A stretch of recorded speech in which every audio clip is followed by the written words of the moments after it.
धरती पर 3 गति के लोग रहते हैं। व्यंतरदेव, पशु, पक्षी और मनुष्य, 3 तरह के देव रहते हैं। संसारी प्राणी समूह में जीता है। उसका जीवन यापन अकेले नहीं हो सकता है। आपने देखा होगा, कहते बंदरों की टोली आई है। क्या कहते हो? बंदर देखे इस चीज़ की वालों ने? यहाँ पर बंदर हैं? हाँ, उनके बीच समाज होती है, पूरी टोली होती है। इंसान जो है वो भी समूह में जीता है, जानवर भी समूह में जीते हैं, और यहाँ तक कि जो देवता होते हैं वो भी समूह में जीते हैं।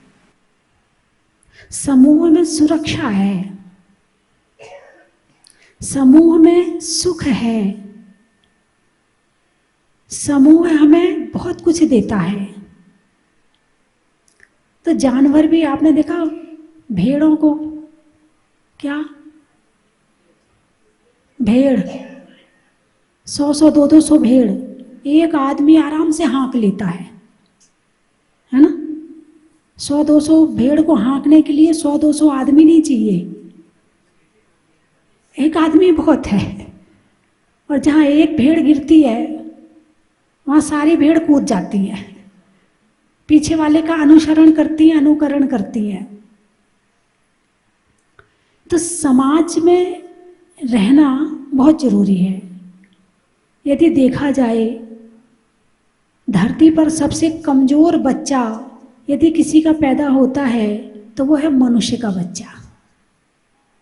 एक बच्चा जब पैदा होता है तो उसे परिवार की छाया मिलती है, उसे समाज की सुरक्षा मिलती है, आत्मा की सुरक्षा के लिए धर्म मिलता है, और बाहर की बुराइयों से बचने के लिए समाज होती है। यदि समाज ना हो तो आदमी ना जाने कितने बुरे बुरे काम करे। जो इस समाज के आभा मंडल से बाहर निकल रहा है उसका जीवन तो वो ही जाने कि उसने अपने जीवन को नरक बना लिया।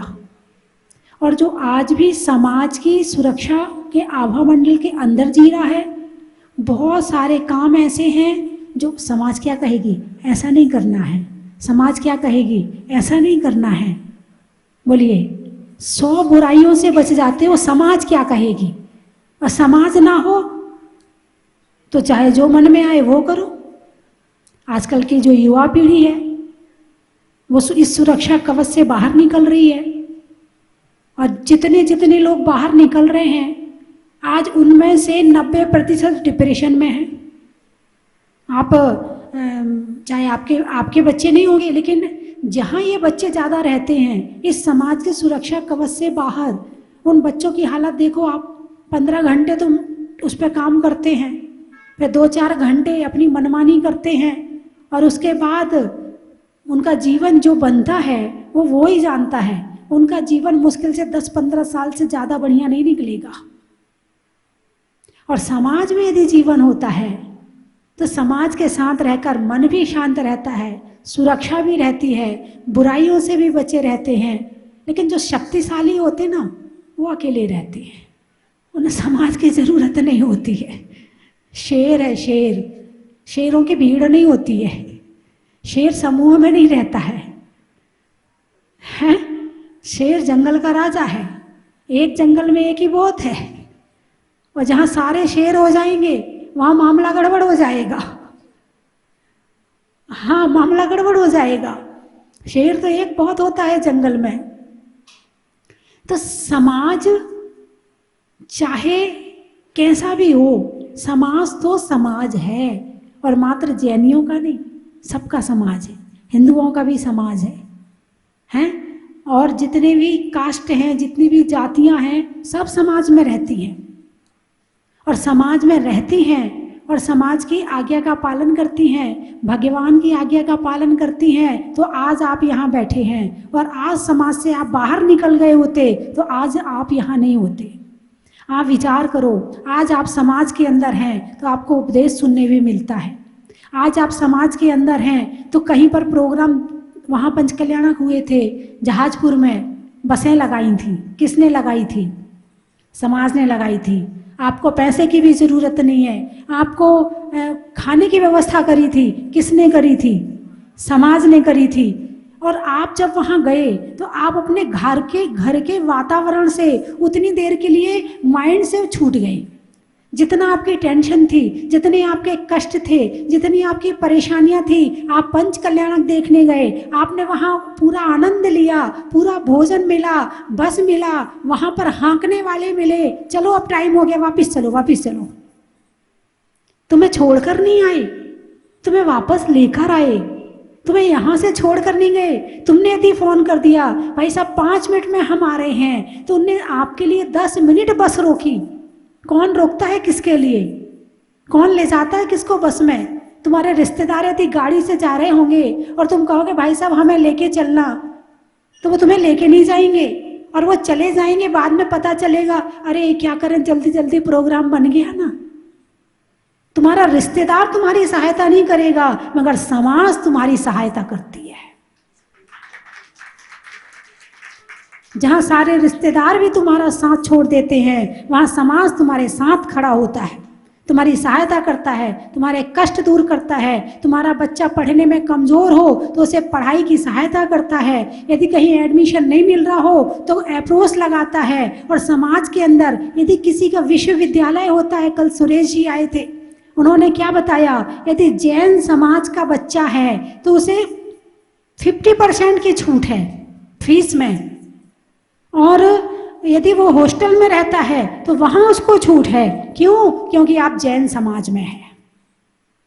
और यदि जैन समाज के हिसाब से ना जाओ, अकेले जाओ, तो पैसा भी पूरा लगेगा।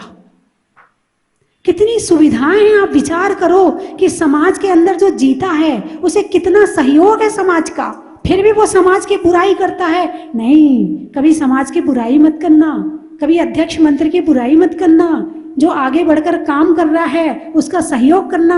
भाई बहुत अच्छा काम किया तूने, बड़ा अच्छा लग रहा है, कम से कम तू आगे है तो हम लोग तेरे पीछे चल तो रहे हैं, और तू आगे नहीं रहेगा तो हम लोग तो कहीं भी नहीं जाने वाले हैं। तू रास्ता दिखा तो रहा है हमें। एक व्यक्ति यदि नेता बनता है तो उसको टांग खींचकर पीछे मत गिराना, उसे आगे बढ़ाना। और रही बात गलती की, यदि एक व्यक्ति 10 काम करेगा तो 2 काम की गलती तो होगी उससे। उस 2 काम की गलती के पीछे आप उसके 8 काम को खत्म मत कर देना, नहीं तो वो निराश हो जाएगा। समाज में अक्सर होता यही है कि यदि एक गलती, 2 नहीं, एक गलती हो जाए तो उसकी बुराई करी जाती है, और 9 अच्छे काम किए हैं उसके लिए कोई तारीफ नहीं करी जाती है। इसलिए बहुत से लोग ऐसे होते हैं जो समाज में आगे आने से डरते हैं। अरे कौन गाली खाए, अरे कौन बुराई सहन करे, जिसको सहन करनी हो वो जाए काम करने के लिए। लेकिन आप देखो कि जिस व्यक्ति ने आगे होकर बस लगाई, जिस व्यक्ति ने आगे होकर मंदिर बनवाया, धर्मशाला बनवाई, अतिशय क्षेत्र बनवाया, कि किसके लिए बनवाया? समाज के लिए बनवाया। समाज जीवन की सबसे जरूरी चीज है। जो समाज से बाहर रहता है वो टेंशन में आ जाता है और अनेक तरह के सुखों से वंचित हो जाता है और अनेक तरह की सुरक्षा से वंचित हो जाता है। इसलिए समाज के अंदर रहना, अपने बच्चों को सिखाना, बेटा समाज के अंदर रहना, समाज के अंदर अपना नाम लिखवाना, समाज के अंदर अपनी हर चीज में भागीदारी करना, समाज में यदि कुछ कार्यक्रम हो रहा हो उसमें जरूर जाना, क्योंकि उपस्थिति भी जरूरी है। यदि उपस्थिति नहीं होगी तो कार्यक्रम कैसे होगा? और कार्यक्रम में आओगे तो सुख किसको मिलेगा? आपको मिलेगा। तो इसीलिए समाज जीवन में सबसे जरूरी चीज है। समाज एक बहुत बहुत बड़ा सुरक्षा कवच है। तुम्हारी बेटी यदि कहीं गलत जगह जा रही है और समाज का कोई आदमी वहां से निकला और उसने देखा, अरे ये तो उसकी लड़की है, फटाफट फोन करेगा, भाई साहब आपकी बेटी कहाँ है? और यदि आपने उसको बुरा भला कह दिया, वो बेचारा कहेगा अब कभी दूसरे की सहायता कभी नहीं करूंगा। और आपने कहा भाई साहब आपने अच्छा किया मुझे बता दिया है, अब मैं देखता हूँ मेरी बेटी कहाँ, मैं बुलाता हूँ उसको अभी, तो उसे लगेगा कि नहीं मैंने अच्छा किया है। अक्सर होता कि अपने बच्चों का पक्ष लेते हैं और उसे बुरा भला कह देते हैं, आप हमारी बेटी की बदनामी करते हो, वो तो सही जगह जा रही है, वो तो ऐसा कर रही है। आदमी सोचता नहीं है कि कहाँ बोलना है, कितना बोलना है, किसका सहयोग करना है, किसका सहयोग नहीं करना है। आज इतने सारे मंदिर हैं, जहाँ जहाँ आज मंदिर है, अभी आप यहीं की बात देख लो। अभी यहाँ पर मैंने कहा भाई यहाँ की पर्सनालिटी जो आई उनका सम्मान करो, माला पगड़ी लेकर आओ, वो तो है ही नहीं है भाई। कहाँ है? समाज होती, अध्यक्ष मंत्री होते तो जिम्मेवारी समझते, अध्यक्ष मंत्री है ही नहीं है तो जिम्मेवारी सारों की हो गई। अब कौन किसको क्या कहे?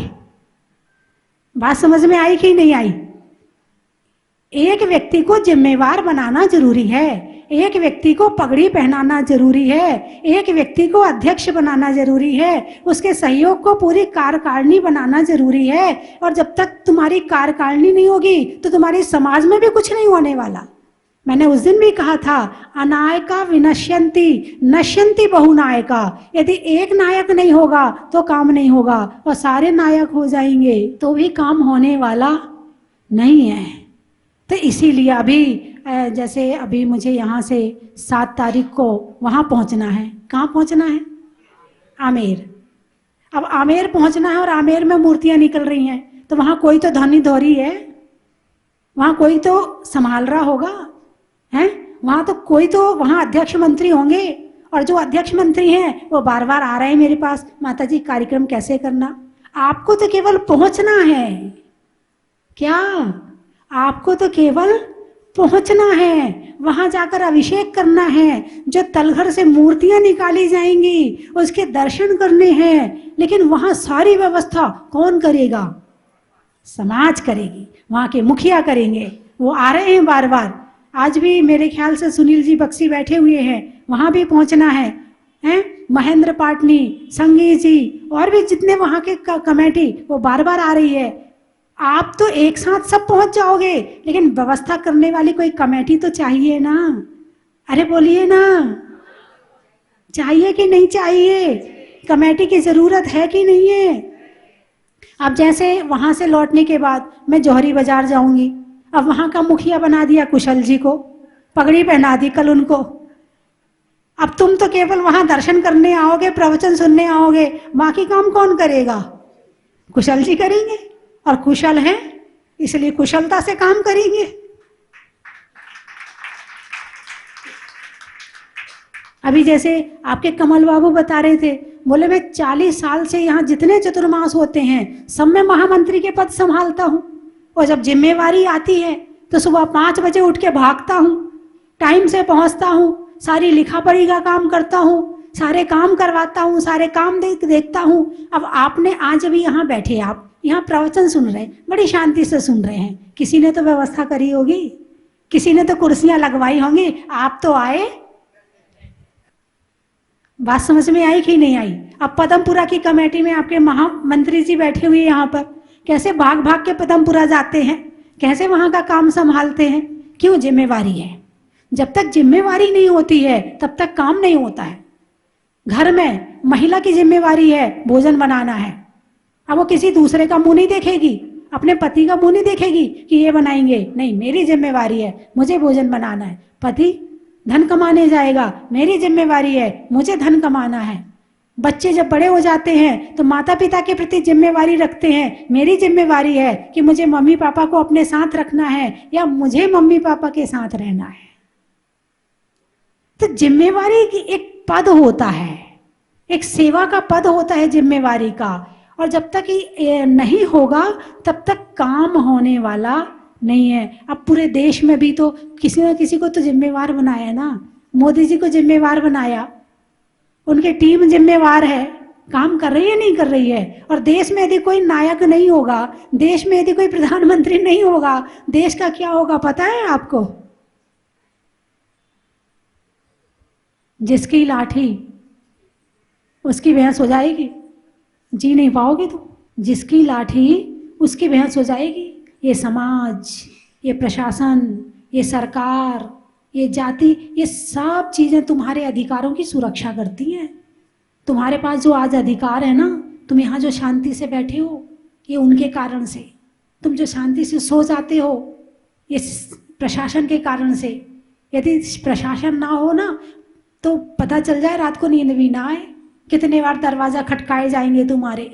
सारी रात पुलिस चक्कर लगाती है तुम्हारे यहाँ के, कि कहीं कोई आ ना जाए, कहीं कोई केस ना हो जाए, कोई घटना ना घट जाए। सारी रात यहाँ से वहाँ गाड़ी दौड़ाती है, तब तुम शांति से सो पाते हो। और तुम बड़े वो करते हो, हम हैं, हमने किया है। अरे तुमने कुछ नहीं किया है, करने वाले बहुत हैं। इस जीवन को जीने में हजारों लोगों का सहयोग है, तब कहीं जाकर के हम ये जीवन जी पा रहे हैं। आप सांस ले रहे हो ना? अरे बोलिए ना, किससे ले रहे हो? हवा से। हवा के बिना जी सकते हो? तो जीवन जीने में किसका सहयोग है?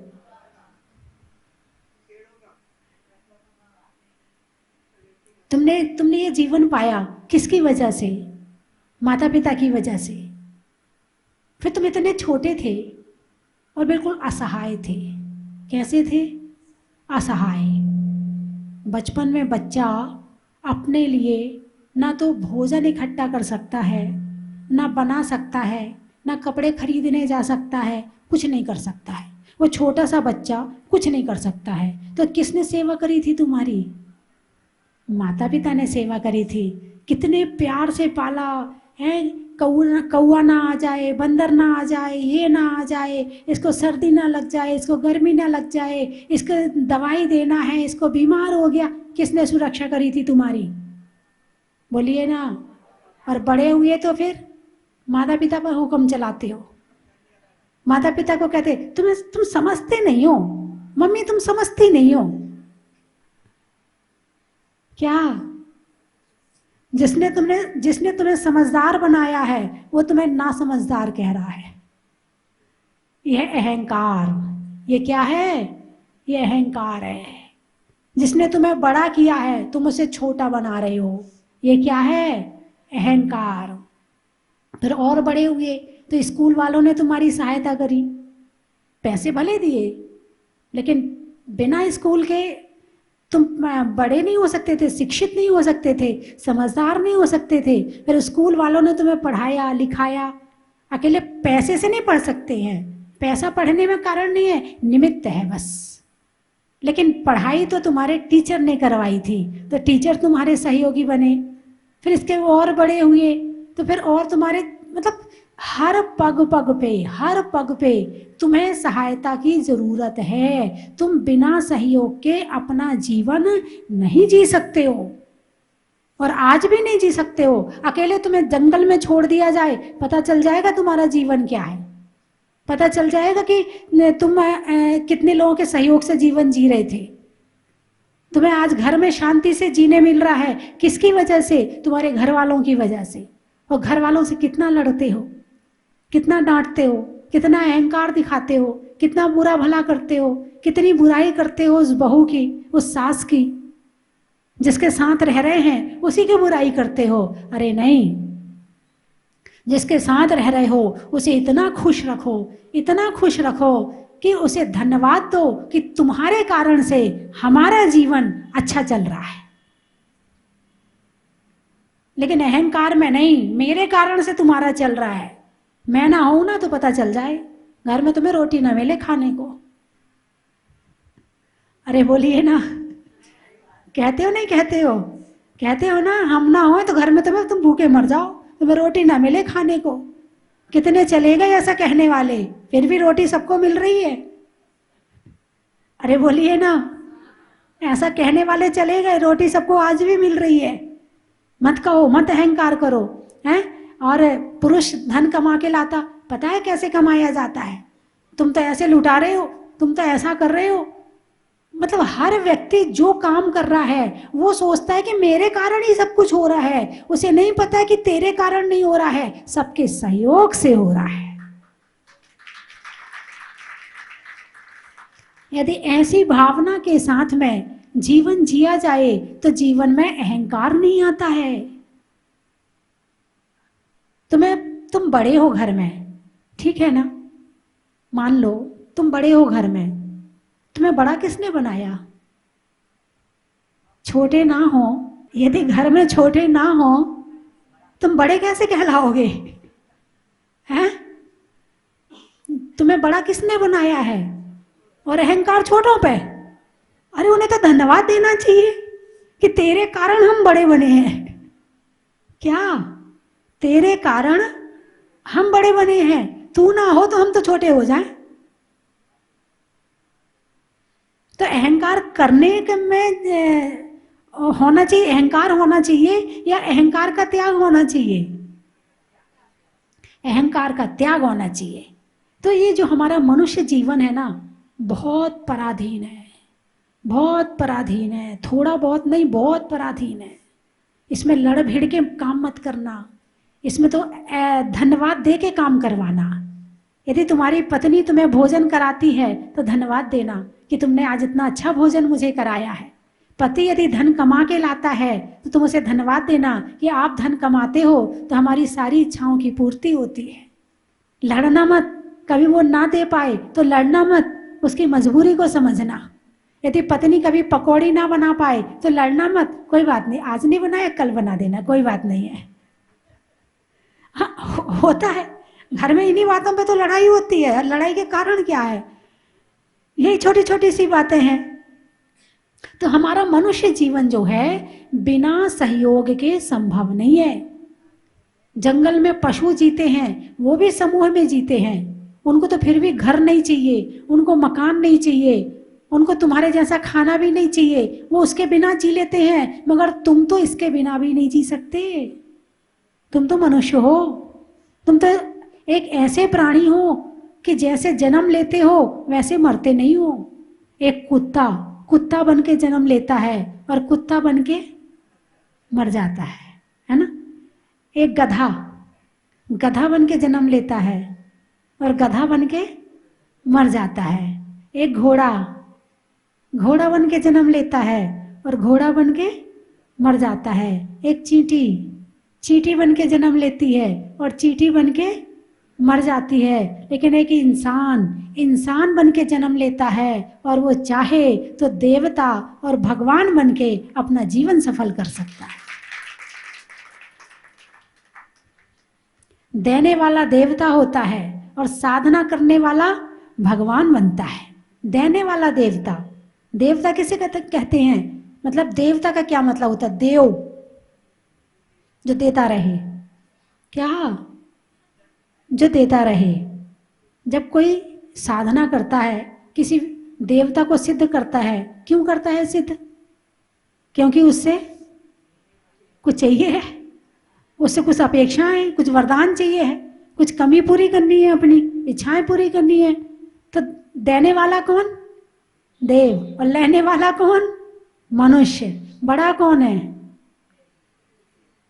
अरे बोलिए ना, मनुष्य बड़ा है या देवता बड़ा है? देवता बड़ा है, देने वाला बड़ा है। कभी कभी आपने देखा होगा कि जो अधिक दान करते हैं, अधिक कार्य करते हैं, तो उन्हें क्या कहते हैं? अरे हमारे यहाँ के देवता पुरुष हैं ये तो। कहते हो ना, हमारे यहाँ के देवता, ये तो देवी है, देवी, ये तो देवता है, देवता। जो महिलाएं खूब अच्छे से खाना खिलाती हैं, खूब अच्छे से प्यार करके रखती हैं बच्चों को, घर में सबको, तो क्या कहते हैं? हमारे यहाँ देवी है, देवी। और जो महिलाएं खूब गुस्सा करती हैं बच्चों पे, खूब दिन भर ताने देती हैं, व्यंग करती हैं, लड़ती हैं, कहते राक्षसी है, राक्षसी। बोलिए, ऐसा कहते कि नहीं कहते हैं? तो क्या बनना है आपको? इस मनुष्य में दोनों संभावनाएं हैं। आप चाहो तो देवता बन जाओ, आप चाहो तो देवी बन जाओ, आप चाहो तो राक्षस बन जाओ, आप चाहो तो पशु बन जाओ, और आप चाहो तो भगवान बन जाओ। सारी संभावनाएं हैं आपके पास। अभी अशोक जी पाटनी आए, आप देखो, निमित्त देखो। जब कोई काम होना होता है तो निमित्त भी अपने आप मिलता है। आज मेरा आना और उनका आना एक साथ हो गया, और बहुत सारी बात वो मेरे से बोल के गए। उनके बोलने से तो यही लगता है कि वो देवता पुरुष हैं। वो तो यहाँ कभी कभी आते हैं, तुम तो यहाँ के रहने वाले हो, मैं तुम्हें देव बनाना चाहती हूँ। वो तो है ही देव, क्योंकि वो कई जगह देते हैं, लेकिन मैं आपको देव बनाना चाहती हूँ कि आप देवता बन जाएं और आप देवी बन जाएं। बनने तैयार हो? अरे बोलिए ना, कौन कौन तैयार है? हाथ उठा के बताना जरा। देने वाला देवता। तो मुझे क्या चाहिए? मुझे कुछ नहीं चाहिए, ध्यान रखना। मुझे मुझे कुछ भी नहीं चाहिए आपसे, कुछ भी नहीं चाहिए आपसे। तेरा तुझको अर्पण। क्या? तेरा तुझको अर्पण। क्या लागे मेरा? जो तेरा है वो तेरे लिए है, और तेरा तेरे लिए है, फिर भी देव बन जाओगे, फिर भी देवी बन जाओगे। मेरी बात समझ रहे हो ना? हैं? तो वैसे तो मुझे यहाँ के हिसाब से इस स्कीम की काफ़ी जयपुर में तारीफ भी मिली है, मगर थोड़ी सी ये भी मिली कि पता नहीं, वहाँ देखते हैं, आप कोशिश कर लो। वैसे मुझे लगता नहीं है, ऐसा भी सुनने मुझे मिला है, आप कोशिश कर लो, मगर मुझे लगता नहीं है। अब मैं तो महिलाओं को जागृत करूंगी। महिलाओं में बड़ी ताकत। जब जहाज मंदिर बन सकता है, तो एक छोटा सा यहाँ का मंदिर क्यों नहीं बन सकता है?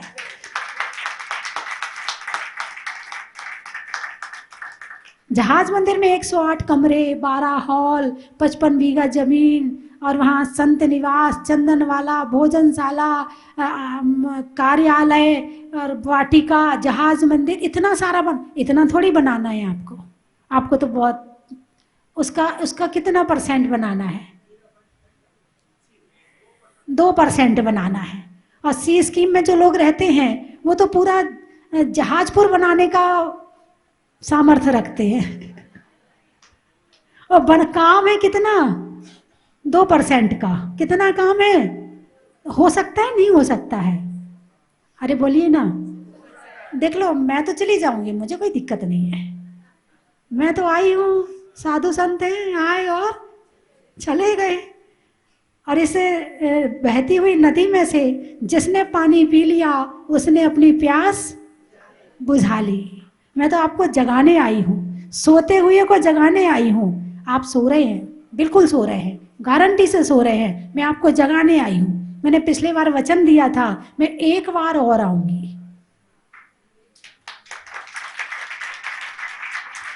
मैंने अपना वचन पूरा किया। मैंने कहा था एक बार और आऊंगी, मैंने अपना वचन पूरा किया। मैंने कहा था यहाँ मंदिर बनने के बादल नजर आ रहे हैं मुझे, और आ रहे हैं। चल्ले में पात का, मित्रों में साथ का, तीर्थंकरों में मुनि सुब्रत नाथ का, सड़क में टोल का, सब्जी के झोल का, और आने वालों में घाटोल का, राजस्थान में दाल बाटी का, ट्रेन में टीटी का, आने वालों में गुवाहाटी का, रसोई में धनिया का, रसोई में धनिया का, जातियों में बनिया का, और आने वालों में जूनिया का, भोजन में कड़ी का, बूढ़ों में छड़ी का, और आने वालों में केकड़ी का, महिलाओं में कड़ा का, भोजन में बड़ा का, और आने वालों में भीलवाड़ा का, पानी में गागर का, जातियों में नागर का, आने वालों में सागर का, गाने में सुर का, नृत्य में नूपुर का, और जहाजपुर आने में जबलपुर, जयपुर, परतापुर का, नियम में लागू का, नियम में लागू का, पापों से भागू का, और आने वालों में बेगू का, जनवरी में जाड़ा का, जाड़े में काढ़ा का, और आने वालों में सागवाड़ा का, गर्मी में हवा का, रुपयों में सवा का, और आने वालों में नैनवा का, जंगल में शेर का, फलों में बेर का, आने वालों में अजमेर का, आम की बौर का, खाने में कौर का, आने वालों में इंदौर का, वृक्षों में नीम का, वृक्षों में नीम का, और बनाने में थीम का, मंदिर की थीम का, और आने वालों में सी स्कीम का, रंगों में हरा का, रहने में धरा का, और आने वालों में दुर्गापुरा का, पानी में मगर का, चलने में डगर का, आने वालों में गायत्री नगर का, शास्त्रों में समय सार का, तीर्थों में गिरनार का और आने वालों में जौहरी बाजार का। बोलिए 24वें भगवान की। तेजस्वी ओजस्वी आदिका रत्न परम श्रुत ज्ञानी, तेजस्वी ओजस्वी आदिका रत्न परम श्रुत ज्ञानी, सुप्त आत्मा को जागृत कर देती जिनकी वाणी स्वस्ति भूषण है, जिनका नाम प्रेरणा उनकी स्वस्ति धाम। स्वस्ति भूषण है जिनका नाम प्रेरणा उनकी स्वस्ति धाम। ओ तेजस्वी ओजस्वी आदिका रत्न परम श्रुत ज्ञानी, तेजस्वी ओजस्वी आदिका रत्न परम श्रुत ज्ञानी, सुप्त आत्मा को जागृत कर देती जिनकी वाणी स्वस्ति भूषण है, जिनका नाम प्रेरणा उनकी स्वस्ति धाम। स्वस्ति भूषण है जिनका नाम प्रेरणा उनकी स्वस्ति धाम।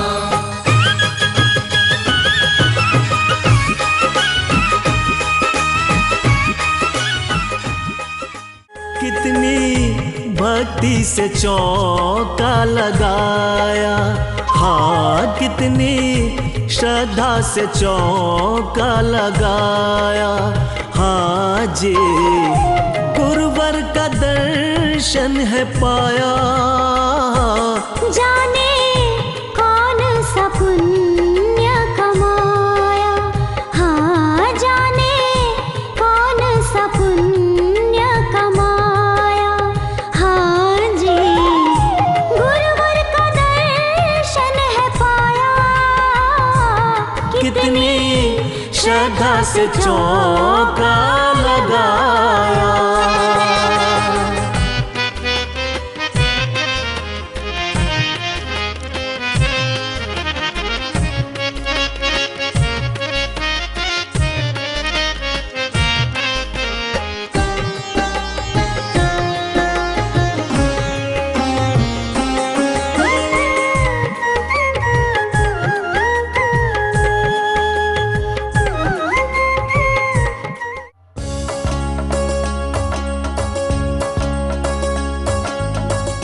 आज मेरा सौभाग्य हुआ शांति धारा करने का और सुबह सुबह पूजन करने का।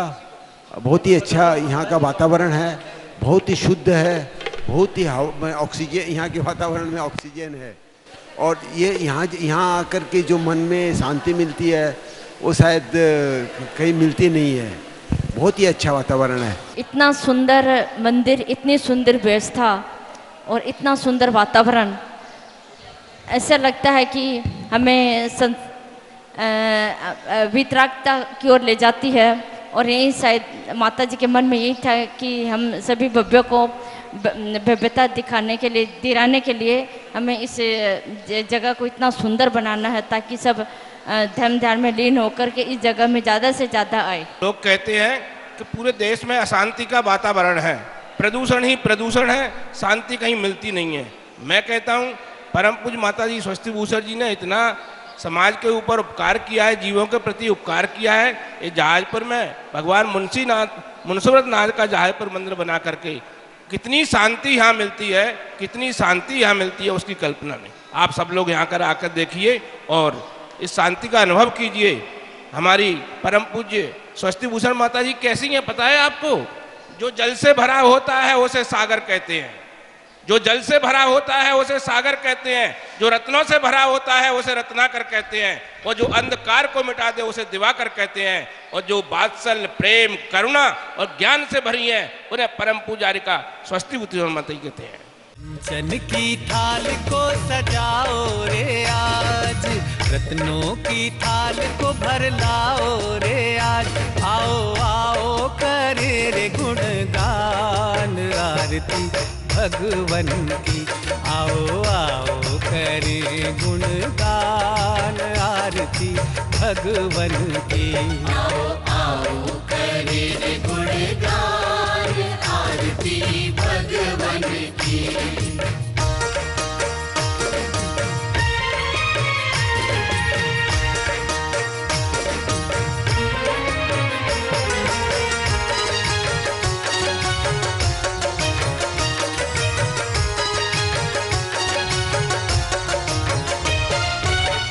आसु मित्र के राज दुलारे, माँ पद्मा जी के नैनों। परम विदुषी लेखिका गणिनी आरिका रत्न श्री 105 स्वस्ति भूषण माता जी, जिन्होंने मात्र 20 वर्ष में 100 से भी अधिक किताबें लिखकर जैन समाज को अनूठा योगदान दिया है। बड़े बड़े विधान जैसे कल्पद्रुम महामंडल विधान, सिद्ध चक्र महामंडल विधान, इंद्रध्वज महामंडल विधान एवं विशेष जिनपद, पूजांजलि आदि महत्वपूर्ण साहित्य बहुत ही सरस, सरल व सुबोध